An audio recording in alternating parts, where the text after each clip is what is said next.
তোমাকে এই তপবনে বন্দী করিলে তোমাদের আত্মপরিচয় কি?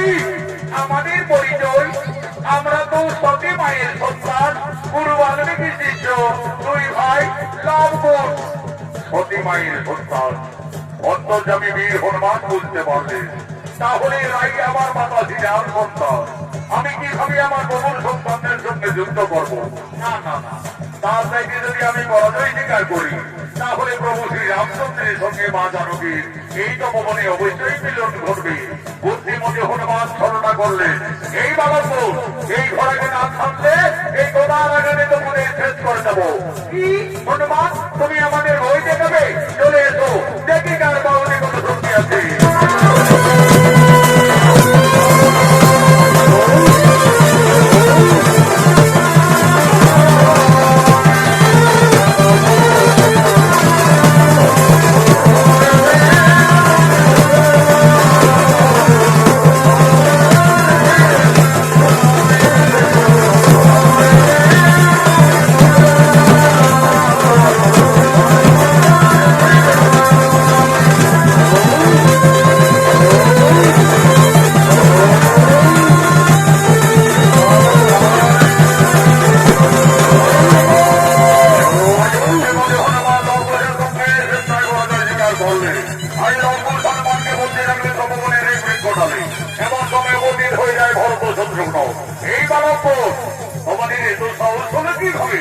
আমাদের অষ্টমের যজ্ঞের ঘোড়াকে তপবনে বন্দী করিলে মুক্তি করে দাও, না হলে রণের জন্য প্রস্তুত হয়ে যাও।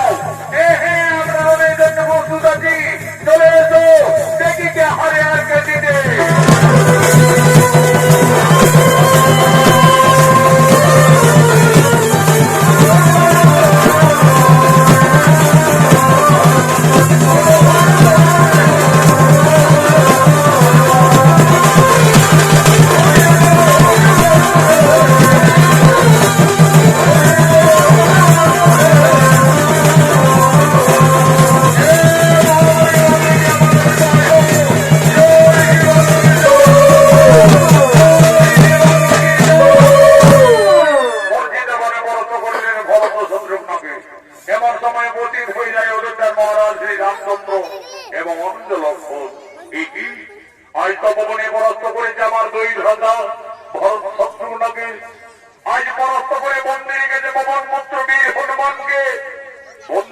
আমার অষ্টমের যজ্ঞের ঘোড়াকে কেমন শক্তিশালী ধরে দিয়েছি বালক।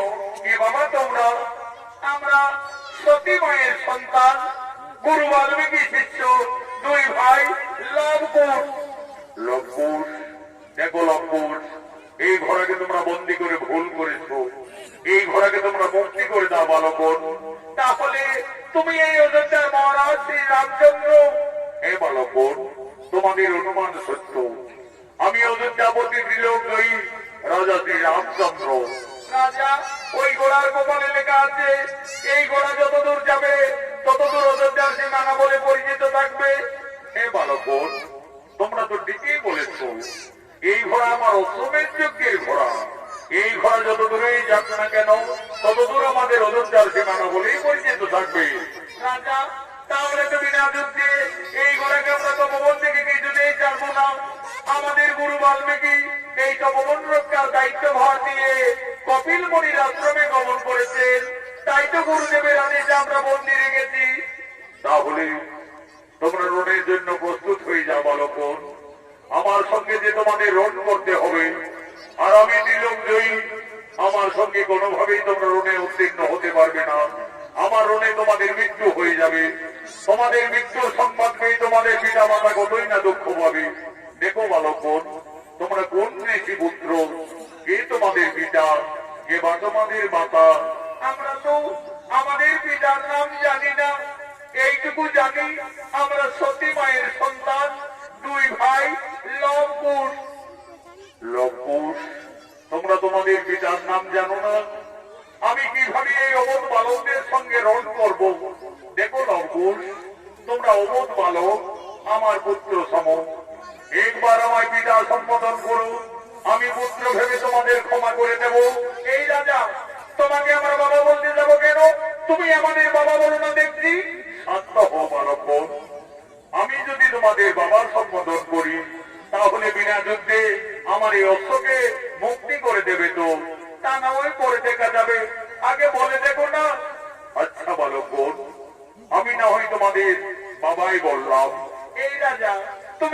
বাবা বললে? আমাকে বললে না আমার দাদা লবকে বললে? কেন বালক বোন, আমি তোমাদের দুই ভাইকেই বাবা বললাম। তাহলে বলো দেখি রাজা, তোমার মায়ের কথা স্বামী?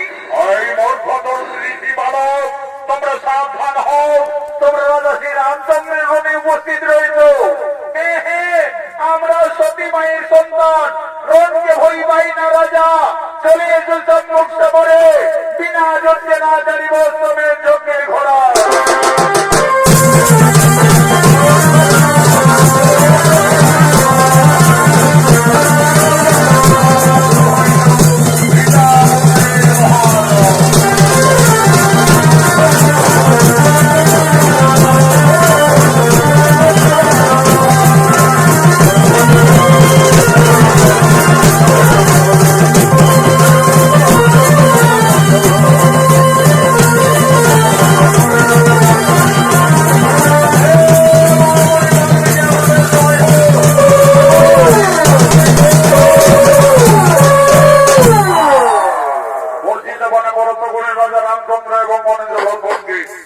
এদিকে কপিল মুনির আশ্রম থেকে যোগী বাল্মীকি তপবনে ফিরে এসে দেখছে লম্বু সর্বনাশ করে রেখেছে।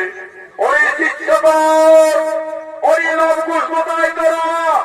আমার অবর্তমানে এইভাবে তপবনে অত্যাচার। গুরুদেব, গুরুদেব, আমরা তো তোমার আদেশ পালন করে চলেছি গুরুদেব। এই তপবন রক্ষা করতে গিয়ে এই সমস্ত যোদ্ধাদের রণে পরাস্ত করে রেখেছি। ঋষি দাদু, ঋষি দাদু, আমরা একটি জান্ত হনুমানকে পরাস্ত করে বন্দী করে রেখেছি। ওরে, তোরা আবার হনুমান নাকি? কোথায় হনুমান বন্দী রেখেছ? ওই দেখো ঋষি দাদু, ওই তপবনের বৃক্ষ ডালে। ওরে বাবা রে, এই যে আমার পবন পুত্র বীর হনুমান রে বাবা। এই হনুমানের সঙ্গে তোমরা ঝগড়া করেছ। ওরে লঙ্কুশ, এই রাজাদের না জেনে না শুনে কেন তাদের উপরে আঘাত করেছ? জানি গুরুদেব, ওই রাজা বলছে আমি অযোধ্যার মহারাজ শ্রী রামচন্দ্র, আমার অষ্টমের যজ্ঞের গোড়াকে বিনা যুদ্ধে ছেড়ে দাও। আমরা ছাড়িনি গুরুদেব, আমরা তোমার আদেশ পালন করে চলেছি। ওরে লঙ্কুশ, আমার আদেশ পালন করতে গিয়ে তোরা তো নিজেরাই নিজেদেরই সর্বনাশ করে নিয়েছি। যা যা, তোদের মাতা সীতাকে তোরা তাড়াতাড়ি তপবনে রেখে নিয়ে আয়। তোদের মাতা সীতায় বলবে ওই রাজার সঙ্গে তোমাদের পরিচয় কি। মা, তুমি তাড়াতাড়ি তপবনে এসো মা, আজ আমরা যুদ্ধে জয়ী হয়ে গেছি মা। ওরে লঙ্কুশ, তপবনে কি হয়েছে বাবারা? মা, আজ আমরা যুদ্ধে জয়ী হয়ে গেছি মা। একটি জান্ত হনুমানকে পরাস্ত করে বন্দী করে রেখেছি তপবনে। ওই লঙ্কুশ, কোথায় হনুমানকে বন্দী রেখেছে বাবারা? ওই দেখো মাতা, ওই তপবনের বৃক্ষ ডালে বন্দী করে রেখেছি। ওই লঙ্কুশ, এই যে পবন পুত্র বীর হনুমান, এই হনুমানকে তোমরা কেন বন্দী করেছো বাবারা? সে লঙ্কুশ, ওই হনুমানকে তোরা মুক্তি করেছে। এই হনুমান একদিন আমার মান রেখেছে। ওই হনুমান আমার জন্য লঙ্কায় কতই না দুঃখ পেয়েছে। দে বাবারা, হনুমানকে তোরা ছেড়ে দে। মা সীতা, ওদিকে তো বৃক্ষ ডালে হনুমানকেই দেখেছ, আর এইদিকে তাকিয়ে দেখো মা, তোমার সন্তানেরা, তোমার স্বামী, তোমার দেবরদের সকলকেই রণে জর্জরিত করে রেখেছে। এ তোরা কি করিলি বাবারা? তোরা কাদের সঙ্গে যুদ্ধ করেছ, রোধ করেছ? তোরা তো সকলে সর্বনাশ করে দিলে লবকুশ। আমার হাতের থাকা সীতার সিঁদুর আজ তপবনে সকলে মুছে দিলে বাবারা। বাবা, আমি আমার বনবাস জীবনে তোমার কাছে কোনোদিনই কিছু চাইনি বাবা। আজ আমার দুই অবধ সন্তানই ক্ষমা করে আমার স্বামী এবং দেবরগণকে পুনরায় জীবিত করে দাও বাবা, পুনরায় জীবিত করে দাও। মা সীতা, তুমি কেন না মা, তারা কেউ মারা যায়নি মা। তারা লঙ্কুশের রণে পরাস্ত হয়ে অবস্থায় পড়ে আসছে। আমি এক্ষণে কমণ্ডলে জল হইতে সকলেই জ্ঞান পুনরায় ফিরিয়ে দেব। ওম নমঃ সাহা, উঠো রাজা শ্রীরামচন্দ্র। ওম নমঃ সাহা, উঠো বীর অনন্ত লক্ষণ। ওম নমঃ সাহা, উঠো বীর ভরত কুমার। ওম নমঃ সাহা, উঠো শত্রুঘ্ন। হে রাজা শ্রীরামচন্দ্র, তুমি আমার অবর্তমানে আমার এই তপবনে এসে আমার এই দুই তরুণ শিষ্যর সঙ্গে এইভাবে রণ করতে পারো না? এইভাবে যুদ্ধ মানাই না। মনে করি রাজা, একদিন তুমি তোমার রানীকে কলঙ্কিনী ভেবে পঞ্চমাসের গর্ভবতী অবস্থায় বনবাসে দিয়েছিলে। তোমারই অরুজাত সন্তান ওই লম্বুর, এই লম্বুর, এই লম্বুর। যাদের সঙ্গে তোমরা ঝগড়া করছো, মারামারি করছো, যুদ্ধ করেছো, তাদেরকে তোমরা জানো না, চেনো না। তারা তোমাদেরই বংশের লোক, সম্পর্কে সকলেই তোমাদের কাকা। আর যে রাজার সঙ্গে তোমরা রণে জর্জরিত, ওই রাজা শ্রী রামচন্দ্র হলো তোমাদের জন্মদাতা পিতা। গুরুদেব, ওই রাজা আমাদের জন্মদাতা পিতা? হে লম্বুর, তোমরা তো দুই ভাই রাজপুত্র। যাও, তোমাদের ভুল স্বীকার করে অবিলম্বে করজোড়ে তোমাদের পিতার কাছে তোমরা ক্ষমা চেয়ে নিয়ে যাও। পিতা, পিতা আমাদের ক্ষমা করে দাও পিতা। আমরা ভুল করে যুদ্ধ করেছি, রণ করেছি। ওরে লম্বুর, আজ আমার মনে পড়েছে, আমি যেদিন রাক্ষসকুল বিনাশ করে লঙ্কার থেকে আমার সীতাকে অযোধ্যায় ফিরিয়ে এনেছিলাম, সেই দিন রাবণের মাতা নিকোষা কেঁদে কেঁদে আমায় অভিশাপ দিয়েছিলেন।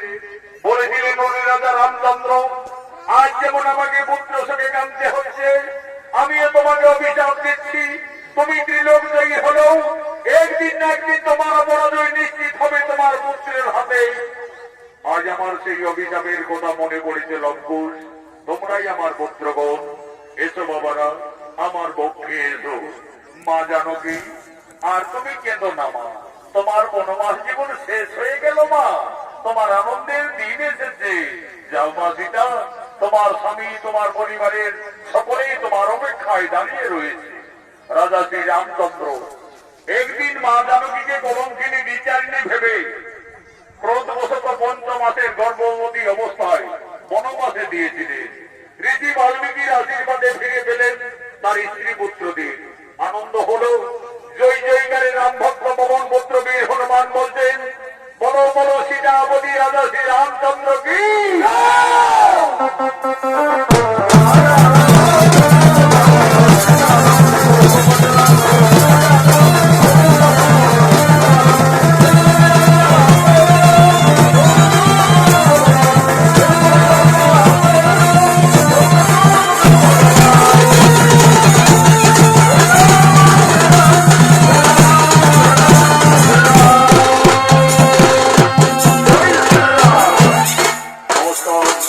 নমস্কার মাননীয় দর্শক মন্ডলী।